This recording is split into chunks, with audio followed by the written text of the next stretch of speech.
laging signal ko na ayun, munti na akong mamatay sa tawag. Tapos napansin ko rito na kapalapit sa kanan ko. Kailangan ko na napatay ko. Kaya pinigyan mo na din ang yabang ko. Hindi na ako nag-upstay na upstay ang mali na ako. Kasi walang may video sa amin. Ayun, pinayaan ko lang. Tapos nag-tap ako, nakala ko pa. Nagyayabang ako dito. Kasi yung bumatagal. Panalo lang naman. Tinawag na sa tao. Hinihintay ko na lang sila. Sakaling amuhin na lang ako. Dito nakita ko yung donut. Ganyan. Natay ko na rin. Yung naawa ko sa kanila. Pansalin parang nandin sila eh. Naawa ko kasi.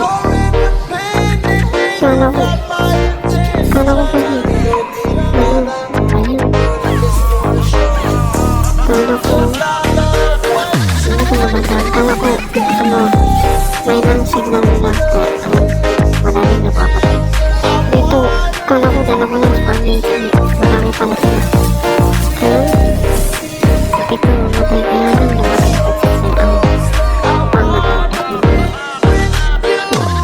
Diba ko nagsisya ng oras. Gaganti mo.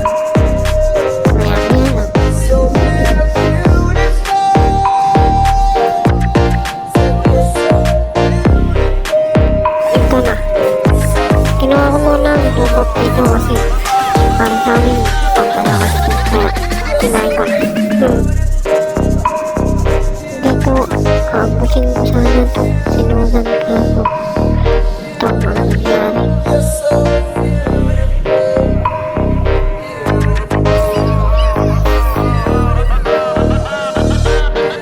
Yung nakita ko sa Diyo unang magiging sa nangyari na ito siya na lang tatawid sa mga kapatid na tiis pa ng karakter habang nagawa makulong na dito sinusundan ang dito ka harapan ako sana at dito naman wala na akong bigyan sa mga kaya nakatakas na naman hindi na ako nakapigil hindi ko nalabas ang cellphone ko eh. Nagalit ako. Pero dito, papalain ko na silang dalawa. Yun ang last chance ko na.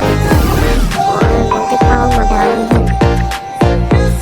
Yun guys, nakaligtas. Swerte ko pa din. Pag meron ka lang panahon na sinabi yung TikToker ako kasi nagsisimula pa lang. Ang pangalan ko pala sa email ay Takumisi. So, kung gusto nyo mag-1v1 silang tatlo, okay lang. Sabihin nyo lang ako. PM me. Para nasubukan din natin kung hanggang saan kaya ko. So, yun, malapit na mga matapos. Tinititipihan na lang mga kasama ko kayo. Lumaya na rin ako pag-tepe. Dito, gusto mong pasukin dito si kung pasukin itong bigsa na nabukasan masyadong malapit sa tao guys. Dito ginawa ko na lang si Fanny natapos ng laro nanalo naman kami. Alam ko nga kami pang matatalo eh. By the way, pangalan ko pala sa TikTok kaya din sila Ray Pagmatan. Yun, PM nyo na lang ako kung gusto nyo mag-iwan sa akin. Okay? Salamat sa panonood.